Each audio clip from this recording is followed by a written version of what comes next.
Admiral Jake Morrison stood on the bridge of his ship, looking at the stars through the front window.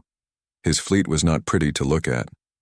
Old cargo ships with guns bolted on the sides, mining vessels with armor plates welded over their hulls, transport ships that should have been scrapped years ago but somehow still flew through space. Morrison was 45 years old with gray hair and tired eyes. He had been commanding this collection of misfit ships for 8 years. The Terran, defense fleet they called it. Everyone else called it the garbage fleet, ships that nobody else wanted, crewed by people who had nowhere else to go. Lieutenant Kate Phillips walked up to him. She was 32, with short red hair and a scar across her left cheek from her smuggling days. Before joining Morrison's fleet, she had spent 5 years running illegal cargo between the outer colonies. Now she was his best tactical officer. "Admiral, we have contacts coming out of hyperspace," Phillips said, checking her tablet. "Big ones, really big ones." Morrison nodded. He had been expecting this. For weeks, strange reports had been coming from the outer rim. Ships disappearing, colonies going silent. Something was moving through human space, and it was not friendly. "How many ships?" Morrison asked. "Sensors show over 300 vessels. They are not human designs," Phillips replied. "Commander Burke thinks they might be Zenthari." Ryan Burke was Morrison's chief engineer. The man could fix anything with spare parts and determination. Burke had kept their old ships running when they should have fallen apart. He knew alien technology better than most people knew their own families. The enemy fleet came closer. Morrison could see them now on the main screen. Sleek, dark ships with curved hulls and glowing red engines. They moved in perfect formation like sharks swimming through water. These were not exploration vessels, these were warships built for one purpose: destruction. "Sir, they are sending a message," the communications officer reported. "Put it on." "Screen," Morrison ordered. The image that appeared made everyone on the bridge go quiet. The alien was tall and thin, with gray skin and 4 arms. Its eyes glowed yellow in the darkness of its ship's bridge. When it spoke, its voice was cold and mechanical. "Humans of this system, I am War Leader Vexthak of the Zenthari 5th Assault Armada. Your species has been marked for elimination. Surrender now, and your deaths will be quick. Resist, and we will make your suffering last for days." The transmission ended. The bridge was silent for a moment. Then Morrison started laughing. It was not a happy laugh. It was the laugh of someone who had seen too much and had nothing left to lose. "Sir?" Phillips asked, confused. "They want us to surrender," Morrison said, still chuckling. "Kate, how many ships do we have?" 27 operational vessels, sir, and they have 300. Morrison turned to face his crew. "Gentlemen, ladies, it looks like we're going to have ourselves a proper fight." The battle began 3 hours later. The Zenthari ships moved forward in their perfect formations, expecting an easy victory. Human colonies had fallen before their might. Entire systems had been conquered without serious resistance. This should be no different. But Morrison's fleet did not fight like other human forces. His ships scattered in all directions, using asteroids and space debris as cover. They moved in random patterns that confused the Zenthari targeting systems. What looked like chaos was actually careful planning. The Earth's Defiance, Morrison's flagship, was an old freight hauler that Burke had turned into something special. Its cargo bay had been converted into a fighter launch platform. Its industrial cutting laser had been modified into a weapon that could slice through enemy armor like paper. When it opened fire on the lead Zenthari cruiser, the alien ship simply came apart in the middle. "Target their command ships first," Morrison ordered. "Make them think, not just follow orders." Phillips coordinated the attack from her station. She had learned to read space battles during her smuggling days, when one mistake meant death. Now she used that knowledge to find weaknesses in the enemy. Formation. The Zenthari had superior technology, but they had never fought humans before. They did not understand how desperate humans could be, or how creative they became when their backs were against the wall. Burke had rigged their ships with dozens of surprises, hidden missile tubes, fake weak points that were actually the strongest parts of the ship, emergency systems that worked better than the main systems. Commander Sarah Martinez piloted her converted mining ship directly through the center of a Zenthari formation. Her ship's drilling equipment, meant for breaking apart asteroids, tore through enemy hulls like they were made of paper. When her engines were damaged, she used her ship's industrial thrusters to ram 2 enemy destroyers. Captain Danny Foster commanded a group of old patrol boats that should not have been able to hurt the enemy capital ships. But Foster had been a test pilot before joining Morrison's fleet. He knew how to make small ships do impossible things. His squadron flew through the enemy formation like angry wasps, striking at weak points and disappearing before the aliens could respond. The fight lasted for 3 days. The Zenthari kept trying to use their standard tactics, but nothing worked against Morrison's chaotic defense. Every time they thought they understood the human strategy, the humans would do something completely different. On the second day, the Zenthari tried to use their superior numbers to surround the human fleet. Morrison split his forces into even smaller groups and had them attack from 12 different directions at once. The aliens found themselves shooting at shadows, while human ships appeared behind them like ghosts. On the third day, war leader Vexathak tried to retreat. Only 40 of his ships were still capable of fighting. The rest were destroyed or drifting helplessly in space. But Morrison was not finished with them yet. "Sir, they are trying to escape," Phillips reported. "Let some of them go," Morrison said, quietly. "But not all of them. Someone needs to tell their friends what happened here." When the battle ended, the space around New Dakota was filled with the wreckage of Zenthari ships. Morrison stood on his bridge, looking at the destruction. His own fleet had lost only 3 vessels, and 2 of those could be repaired. "Admiral," Phillips said, "Earth is requesting a full report." Morrison smiled. Earth would want to know how 27 old ships had destroyed an entire Zenthari fleet. They would ask questions about tactics and technology and casualties. But Morrison knew the real answer was much simpler. The Zenthari had made a mistake. They thought they were fighting humanity's main fleet. They had no idea that this was just the cleanup crew. War leader Vexthak floated in his emergency pod, watching the stars spin around him. His mighty 5th Assault Armada was gone. 300 ships reduced to scrap metal and emergency beacons. The humans had done this with 27 old cargo vessels and mining ships. It was impossible. It had to be impossible. The rescue ship that picked him up was commanded by Fleetmaster Korthak, Vexthak's superior and the architect of the Zenthari war machine. Korthak was old for a Zenthari, with scars covering his gray skin from dozens of successful campaigns. He had conquered 12 star systems and enslaved 6 different species. He had never lost a battle. "Explain," Korthak said when Vexthak was brought to his command chamber. "The humans. They fought like nothing we have seen before," Vexthak replied, his voice shaking. "Their ships moved in patterns that made no sense. Their weapons were primitive but effective. They seemed to know exactly where to strike us." Korthak studied the battle recordings that had been recovered from the destroyed ships. What he saw confused him. The human vessels looked like civilian craft. Their formations were chaotic, their tactics seemed random, yet somehow they had achieved total victory against a professional military force. "These ships are not warships," Korthak observed. "They are converted cargo haulers." "Yes, Fleetmaster, but they fought with the skill of veterans." Korthak turned, away from the recordings. In his mind, he was already planning. The humans had revealed their hand. They had shown their military capabilities. Now it was time for the Dominion to respond with overwhelming force. "Assemble the Grand Armada," Korthak ordered.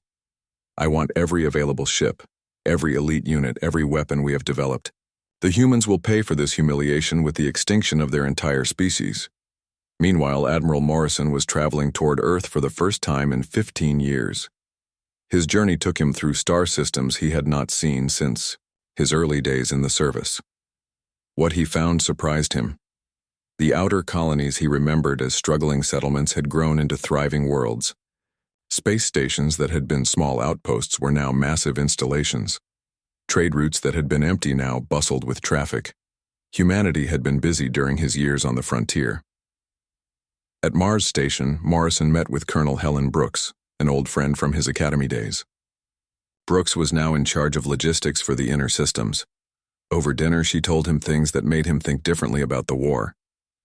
"Jake, you have been on the rim so long, you have forgotten what the core worlds look like," Brooks said. "We are not the same species that left Earth 200 years ago. We have learned things, built things, prepared for things." "Prepared for what?"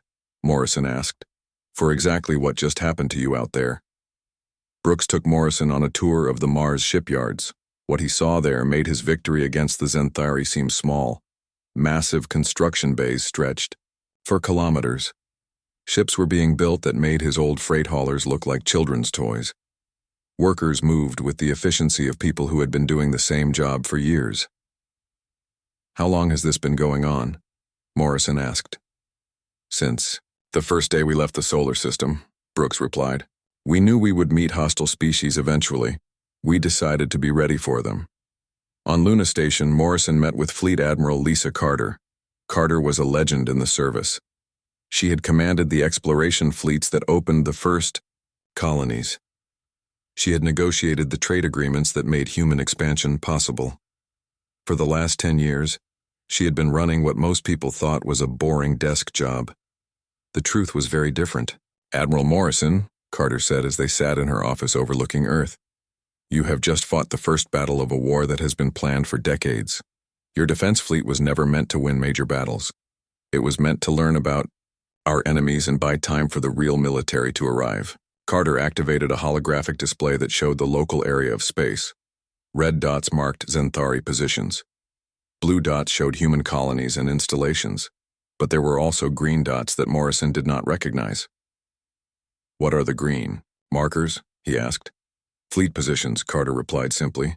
There were hundreds of green dots. They were scattered throughout human space, hidden in asteroid fields parked behind moons, stationed at the edges of star systems where no one would think to look for them.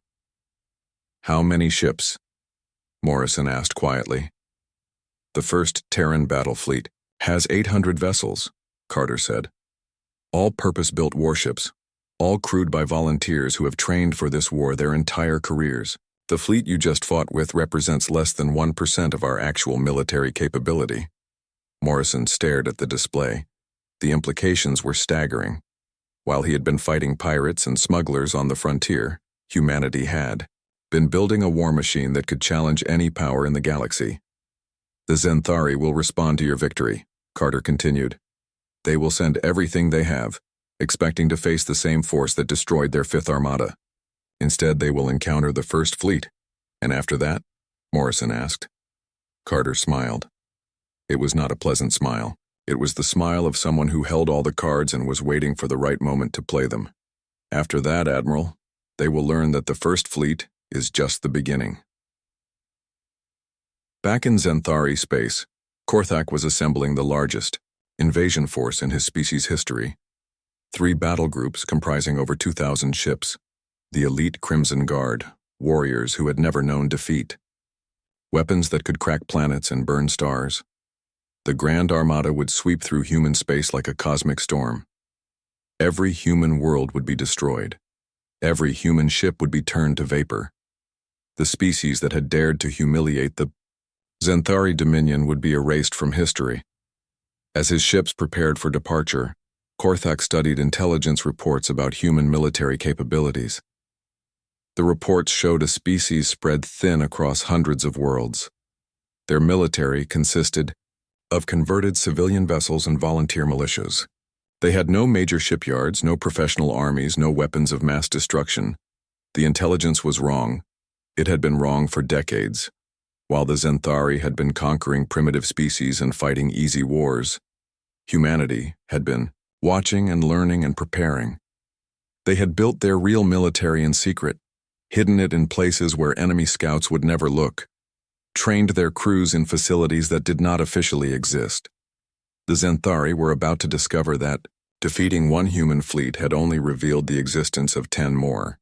They were sailing toward a battle they could not win, against an enemy they did not understand, with intelligence that was decades out of date. War leader Vexthak, recovering in a medical bay, tried to warn his superiors about what they would face. He had seen how the humans fought. He had watched his superior technology fail against their creativity and determination, but no one would listen to him. He was the commander who had lost an entire fleet to cargo haulers and mining ships. The Grand Armada departed Zenthari space with great ceremony. Fleetmaster Korthak stood on the bridge of his flagship, confident that he would return home as the conqueror of humanity. Behind him followed the most powerful military force his species had ever assembled. They had no idea. They were flying toward their own destruction. Fleetmaster Korthak stood on the bridge of his flagship, the Darkstar destroyer, as his Grand Armada dropped out of hyperspace near the Proxima Centauri system. Over 2,000 Zenthari vessels emerged from the void, their dark hulls gleaming in the light of the distant star. This was the largest military force his species had ever assembled. Surely no enemy could stand against such might. "Sir, we are detecting human vessels ahead," his tactical officer reported. "Show me," Korthak ordered. The main screen displayed what lay waiting for them, and Korthak felt his confidence waver for the first time in his career. These were not the converted cargo ships and mining vessels that had somehow defeated Vexthak's fleet. These were purpose-built warships, arranged in perfect battle formation. Their hulls were pristine white and silver, gleaming with advanced armor plating. Weapon ports lined their sides like the teeth of predators. "How many ships?" Korthak asked quietly. 800 confirmed contacts, sir. All military configuration." Korthak studied the formation. The human ships were arranged with mathematical precision. Battleships formed the center, their massive hulls bristling with weapons that looked far more advanced than anything in the intelligence reports. Cruisers flanked them in supporting positions. Destroyers and frigates formed screening lines that could intercept incoming attacks or launch their own strikes. At the center of the formation was a ship larger than any vessel Korthak had ever seen.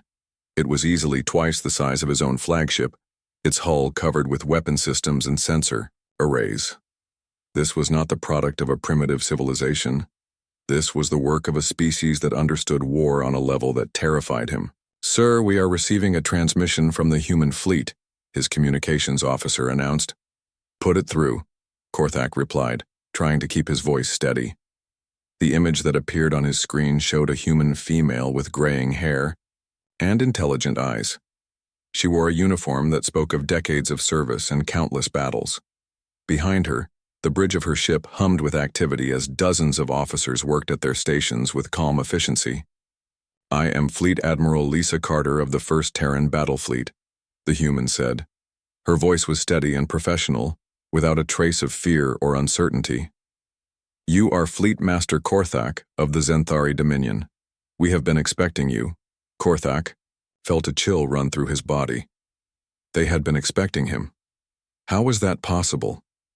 "Human, you face the combined might of the Zenthari Grand Armada," Korthak replied, trying to project confidence he no longer felt. "You are outnumbered more than 2-1. Surrender now and your deaths will be swift." Carter smiled. It was not the smile of someone facing overwhelming odds. It was the smile of a professional doing a job she had trained for her entire life. "Fleetmaster, you destroyed civilian settlements and killed innocent people. You declared war on humanity, without provocation. Now you will face the consequences of that decision." The transmission ended. For a moment, both fleets hung in space, separated by thousands of kilometers of vacuum. Then Carter gave the order that would change the balance of power in the galaxy. "All ships, engage the enemy. Show them what real warships can do." The 1st Terran battle fleet moved forward with mechanical precision. Their formation did not break or scatter like Morrison's ragtag defense force had done. Instead, they advanced like a steel wall, their weapons charging and their targeting systems locking onto enemy vessels. Captain Alex Hughes commanded the heavy battleship squadron from the bridge of the Sovereign's Fury. His ships were the anvil, on which the enemy would be broken. Each battleship mounted weapons that could destroy smaller vessels with a single shot. Their armor could withstand attacks that would cripple lesser ships. "Target their command vessels first," Hughes ordered. "Let's see how well they coordinate without their leaders." The Zenthari tried to use their superior numbers to overwhelm the human formation. Wave after wave of attack ships swept toward the Terran line, their weapons blazing. But the humans were ready for them. Commander Rachel Torres led the carrier, group from the TDS Enterprise. Her ship launched fighter squadrons that swept through space like clouds of angry insects. The human fighters moved with precision that spoke of years of training. They struck at Xanthari bombers before they could reach the main fleet, then disappeared back into the darkness of space. Blue Squadron, target those cruisers on the left flank, Torres ordered. Gold Squadron, escort the bombers to their target zone. Red Squadron, provide cover for the fleet. The fighters obeyed her orders with mechanical efficiency. Each pilot had trained for this battle since they were teenagers. They knew their ships, their weapons, and their enemy. When they struck, it was with the force of professionals who had prepared for this moment their entire lives. Captain Ben Rodriguez commanded the Heavy Cruiser Division. His ships were the sword that cut through enemy formations. They moved in tight formations, their weapons synchronized to concentrate fire on single targets. Xanthari ships that had seemed invincible suddenly found themselves overwhelmed by the sheer volume of accurate fire. Focus on their battleships, Rodriguez commanded. Take them down one at a time. Don't give them a chance to coordinate their defense. The battle raged for hours, but the outcome was never in doubt. The Xanthari had superior numbers, but the humans had superior technology, training, and coordination. Every human ship fought with the skill of veterans. Every weapon shot struck its target. Every maneuver was executed with precision. Fleetmaster Korthak watched his Grand Armada being systematically destroyed. His ships, which had conquered dozens of worlds, were being picked apart like insects by the human fleet. His elite warriors, trained from birth for combat, were being outfought by human crews who seemed to predict his every move. "Sir, we have lost over half our fleet," his tactical officer reported. "Our remaining ships are requesting permission to retreat." Korthak stared at the tactical display. Red icons representing his destroyed ships covered the screen. The humans had lost fewer than 30 vessels while his force had been reduced to scattered survivors. "How is this possible?" he whispered. His science officer, studying the human ships through long-range sensors, provided an answer that chilled Korthak to his core. "Sir, their technology is at least 50 years ahead of ours. Their ships are designed specifically for fleet combat. Their crews have training that surpasses our elite units. And, sir," the officer paused, checking his readings again, "these ships are designated as First Fleet in their communications." "First Fleet," Korthak repeated. "That means there are others, sir. This is just the beginning of their military capability." As his flagship shuddered under the impact of human weapons, Korthak finally understood the magnitude of his mistake. The humans had not revealed their strength when they destroyed Vexthak's fleet. They had revealed their weakness. This magnificent force, which was systematically destroying the greatest military power the Xanthari had ever assembled, was just their first line of defense. "Signal the retreat," Korthak ordered. "All remaining ships, emergency hyperspace jump. We must warn the High Command." "Sir, the humans are jamming our communications," his officer replied. "We cannot reach home base." Admiral Carter watched from her bridge as the remaining Xanthari ships tried to escape. She had allowed some of Vexthak's fleet to survive so they could carry word of their defeat. This time would be different. "Signal all ships," she ordered. "Let none of them escape. The galaxy needs to understand that attacking humanity has consequences." The last Xanthari ship was destroyed 12 hours after the battle began. Fleetmaster Korthak died believing that humanity possessed only one fleet of 800 ships. He never learned that 10 more fleets waited in hidden bases throughout human space, each as powerful as the force that had just annihilated his Grand Armada. Admiral Carter stood in the silence of her bridge, looking at the debris field that had once been the pride of the Xanthari military. Her crew worked quietly, cataloging the wreckage and preparing reports for Earth Command. "Admiral," her communications officer called out, "we are receiving priority messages from the other fleets. They are requesting permission to reveal themselves." Carter considered this. The time for secrets was ending. Soon, The galaxy would learn what humanity had been building while their enemies thought they were weak and divided. Signal the second. Through 11th Fleets, she ordered. Tell them to prepare for full operational status. The galaxy is about to discover what happens when you threaten humanity's survival. The news of Fleetmaster Korthak's total defeat spread through the galaxy like wildfire. The Zenthari Grand Armada, 2,000 ships strong, had been completely destroyed by a human fleet less than half its size. Emergency sessions of the Galactic Council were called as species that had remained neutral suddenly realized they needed to reconsider their positions. High Chancellor Vorthak of the Zenthari High Command stared at the holographic display showing the battle site at Proxima Centauri. Debris from his species' greatest military force drifted in space like cosmic grave markers. Not a single ship had escaped to bring word of what had happened. The only information came from long-range sensors operated by neutral parties. The humans destroyed our entire Grand Armada, his intelligence chief reported. Our analysis suggests their technology is decades ahead of our own. Their fleet coordination was perfect. Their training was superior to our elite units. How many humans died? Vorthak asked quietly. Our estimates suggest fewer than 2,000 casualties on the human side, sir. Vorthak felt his forearms tremble. 2,000 human deaths in exchange for the complete destruction of the Zenthari's military might. It was not a battle. It was an execution. Sir, his aide interrupted. We are receiving communications from the Arachnid Collective, the Silicon Confederacy, and the Crystalline Alliance. They are all requesting immediate diplomatic meetings. Vorthak understood. The other powers had been watching the war with interest, waiting to see who would emerge victorious. Now they knew. The species they had dismissed as primitive colonists had revealed military capabilities that surpassed anything in known space. On Earth, Fleet Admiral Carter stood in the war room beneath Luna Base, surrounded by holographic displays showing the positions of human fleets throughout the galaxy.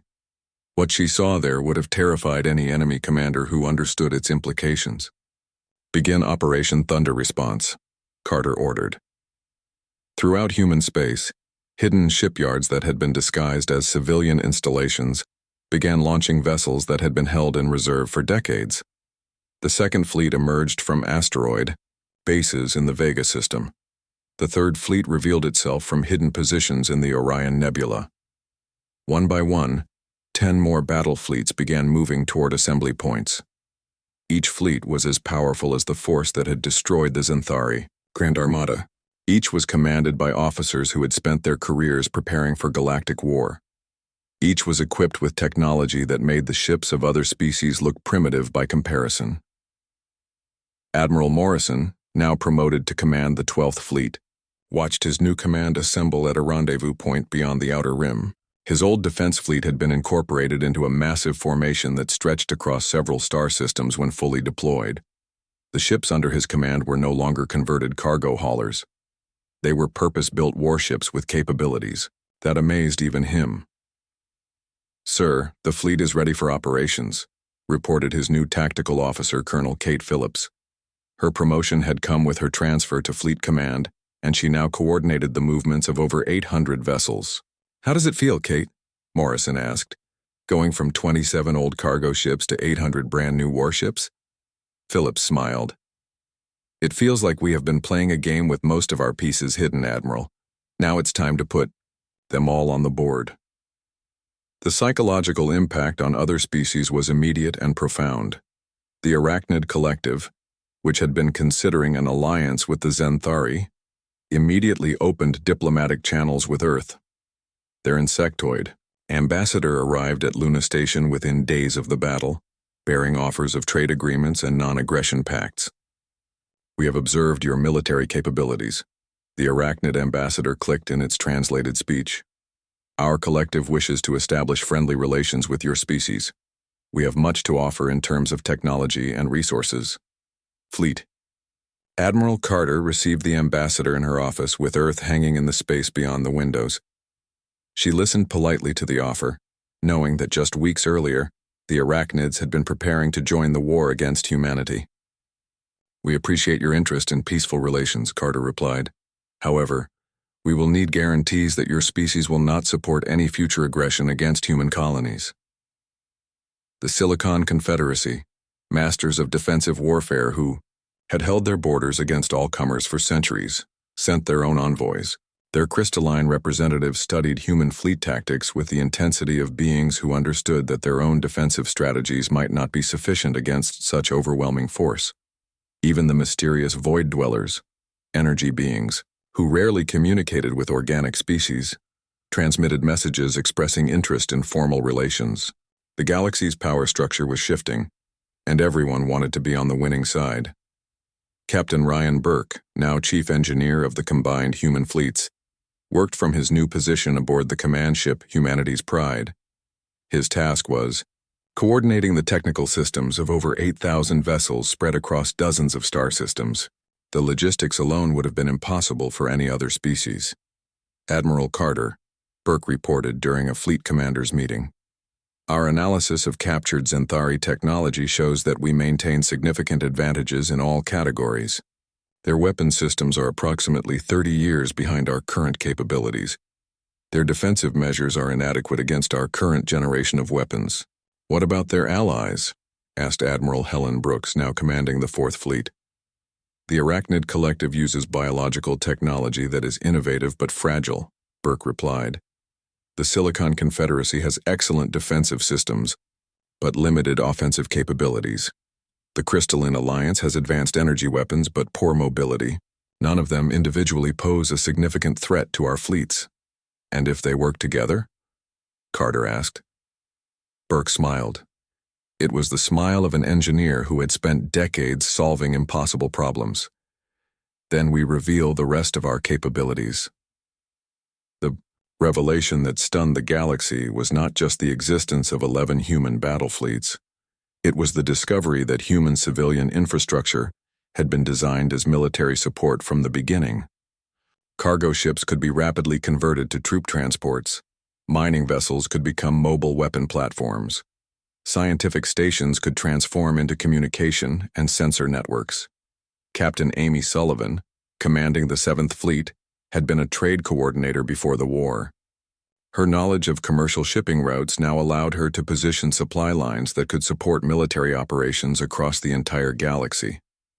Her fleet could strike anywhere and be resupplied without warning. The beauty of our system, Sullivan explained to her staff, is that our enemies see civilian traffic and think we are vulnerable. They do not realize that every cargo ship is a potential military asset. Every space station is a potential base. Every colony is a potential stronghold. Admiral Connor Walsh, leading the 9th Fleet, had spent 15 years as a mining supervisor before joining the military. His expertise in asteroid operations allowed him to establish hidden bases that could support fleet operations indefinitely. Enemy forces would find themselves facing attacks from locations that their maps showed as empty space. The scope of human preparation became clear when intelligence reports reached other species.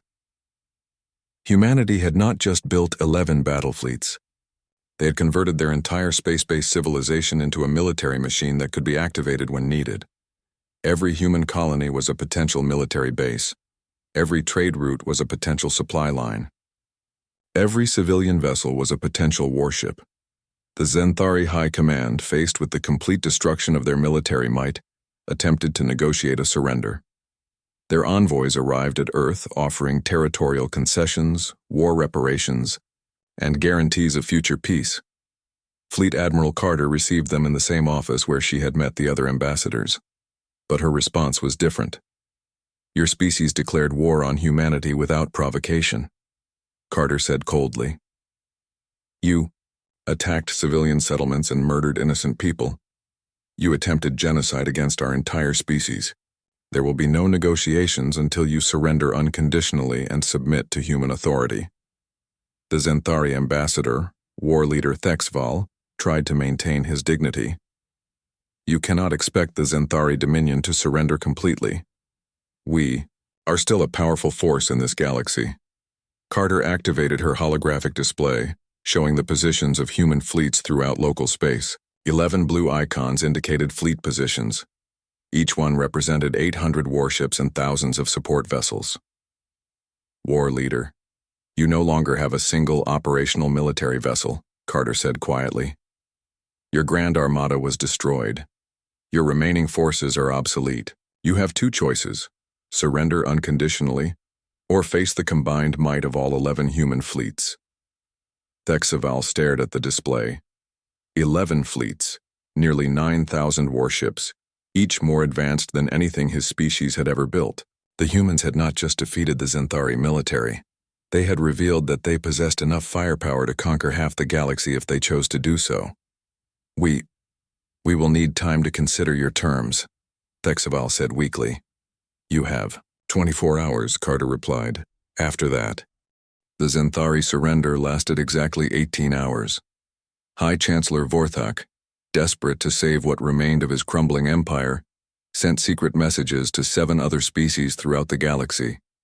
His proposal was simple: unite now to destroy humanity before their power could grow any further, or watch as humans became the dominant force in galactic civilization. The response was immediate. The Arachnid Collective, despite their public offers of peace, secretly mobilized their bioships. The Silicon Confederacy activated their fortress worlds. The Crystalline Alliance charged their energy weapons. Even the Void Dwellers, ancient and mysterious, agreed to contribute their power to the coalition. Within days, the largest military alliance in galactic history was formed. Over 5,000 ships from 8 different species converged on the Nexus Gate, the galaxy's primary hyperspace junction. If they could control that critical point, they could prevent human fleets from moving freely between star systems. The plan was coordinated by War Master Zefak, the Xanthari's greatest strategic mind. He had studied every available recording of human tactics. He understood that humanity's strength came from their coordination and technological superiority. His solution was overwhelming force applied at a single critical point. We cannot match their technology ship for ship, Zefak explained to the coalition commanders. But we can match their numbers with our combined fleets. At the Nexus Gate, their superior coordination will be less effective in such a crowded battlefield. Their advanced weapons will be offset by our sheer volume of fire. Fleet Admiral Carter received the intelligence reports in her office on Luna Base. Human Scout. Ships had been monitoring the enemy buildup for weeks. The coalition thought they were gathering in secret, but humanity had been watching every move. They have assembled over 5,000 vessels, her intelligence chief reported. 8 different species, including some we have never seen in combat before. This is the largest military force in recorded galactic history. Carter studied the tactical projections. The enemy had chosen their position well. The Nexus Gate was a choke point that would limit the effectiveness of human maneuvering. In such a confined space, superior numbers might indeed overcome superior technology. Signal all fleet commanders, Carter ordered.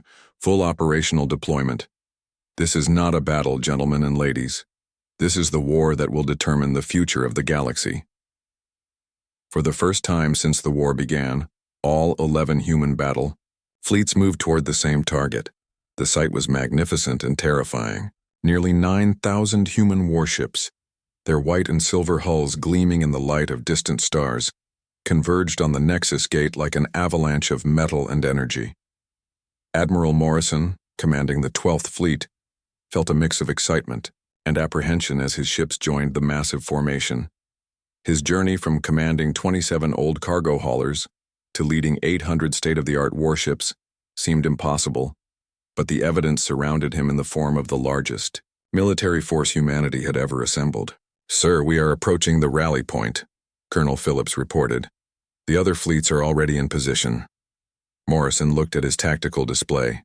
11 distinct formations, each representing a complete battle fleet, were arranging themselves into the largest combat formation in human history. At the center, Admiral Carter's command ship coordinated the movements of nearly 9,000 vessels with mechanical precision. The Battle of the Nexus Gate began when the coalition forces detected the approaching human fleets. War Master Zefak had positioned his ships in layered defensive formations around the hyperspace junction. His strategy was to force the humans to attack through narrow corridors where their superior technology would be offset by concentrated enemy fire. "All coalition vessels, prepare for battle," Zefak transmitted to his diverse fleet. Remember, we fight not just for our individual species, but for the freedom of the galaxy. The humans must not be allowed to become the dominant power. Admiral Carter stood on the bridge of her flagship, the Terran Sovereign, watching the enemy formations on her main screen. The Coalition had indeed assembled an impressive force, but they had made a fundamental error in their understanding of human capabilities. Admiral Sullivan, take the 7th Fleet and begin the flanking maneuver, Carter ordered. Admiral Walsh, position the 9th Fleet for the breakthrough assault. Admiral Brooks, hold the 4th Fleet in reserve for the final strike. The human attack began with a precision that stunned the Coalition forces. Instead of charging directly at the defensive positions, the human fleet split into multiple formations that attacked from dozens of different vectors simultaneously. Their coordination was perfect, their timing flawless. Captain Amy Sullivan led her 7th Fleet through a complex maneuver that brought her ships behind the Coalition's left flank. Her vessels moved with the grace of dancers, avoiding enemy fire while positioning themselves for devastating strikes against vulnerable targets. Blue Wing, target those arachnid bioships, Sullivan ordered. Red Wing, focus on the silicon defensive platforms. Gold Wing, hit the crystalline energy projectors. Her fleet obeyed with mechanical efficiency. Human weapons, designed specifically for fleet combat, tore through enemy defenses that had seemed impregnable. The Coalition forces found themselves under attack from directions they had not anticipated, by weapons more advanced than anything they possessed. Admiral Connor Walsh brought his 9th Fleet directly through the center of the enemy formation. His ships absorbed tremendous punishment from Coalition weapons, but their advanced armor and defensive systems kept them operational. As they penetrated deeper into the enemy lines, they created gaps that other human fleets could exploit. All ships, maintain formation, Walsh commanded as his flagship shuddered under enemy fire. We are the hammer that breaks their line. Stay focused, stay coordinated, and trust your training. The battle raged across the entire Nexus Gate system, space filled with the light of weapons fire and the debris of destroyed ships. But gradually, the superior training and technology of the human fleets began to tell. Coalition ships that had seemed invincible were systematically destroyed by concentrated human fire. War Master Zefak watched his carefully planned defense crumble. The humans were not fighting like any enemy he had studied. Their fleets moved as if controlled by a single mind, anticipating his moves and countering them before he could execute them. Their weapons struck with accuracy that seemed impossible in such a chaotic battle. "Sir, we have lost over half our forces," his tactical officer reported. "The humans are destroying our ships faster than we can coordinate our defense." Zefak stared at his tactical display. Red icons representing destroyed Coalition ships covered the screen. The humans had lost ships as well, but their losses were proportionally much smaller.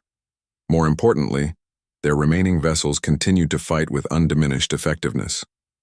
Admiral Morrison found himself in the thick of the fighting as his 12th Fleet engaged a formation of Zenthari survivors and their Silicon Confederacy allies. His ships, once the laughingstock of human military forces, now fought with the skill and precision of elite units. "Target their command ships," Morrison ordered. "Make them fight as individuals, not as coordinated units."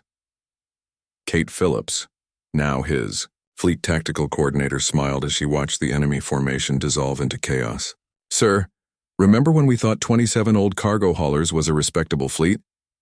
Morrison chuckled, despite the intensity of the battle. "Kate, I think we were just getting warmed up." The turning point came when Admiral Helen Brooks committed her 4th Fleet to the battle. Her ships had been held in reserve, waiting for the perfect moment to strike. That moment arrived when the Coalition forces, battered by hours of combat, tried to reorganize their remaining vessels. Brooks's fleet struck like a thunderbolt. Her 800 ships, fresh and undamaged, tore through the weakened Coalition lines with devastating effect. Enemy vessels that had survived the earlier fighting found themselves overwhelmed by perfectly coordinated human attacks. "Signal all Coalition forces," War Master Zefak transmitted on an open frequency. "This is War Master Zefak of the Coalition Command. We surrender unconditionally. Repeat, we surrender unconditionally. The fighting stopped gradually as word of the surrender spread throughout both fleets. The largest battle in galactic history was over. The coalition of 8 species with over 5,000 ships had been decisively defeated by human forces that had suffered relatively light casualties. Admiral Carter stood on her bridge, looking at the tactical display that showed the wreckage of the coalition fleet. Thousands of ships drifted powerless. In space, their crews either dead or waiting for rescue. The human fleets maintained their formations, ready to resume fighting if necessary. Signal all coalition survivors, Carter ordered. This is Admiral Carter of the Terran Federation. Your military forces have been defeated. Your governments will surrender unconditionally within 72 hours, or we will begin systematic destruction of your home systems. The response was swift. Within hours, surrender delegations from all 8 coalition species were requesting safe passage to Earth. The message was clear. Humanity had revealed not just superior technology or training, but overwhelming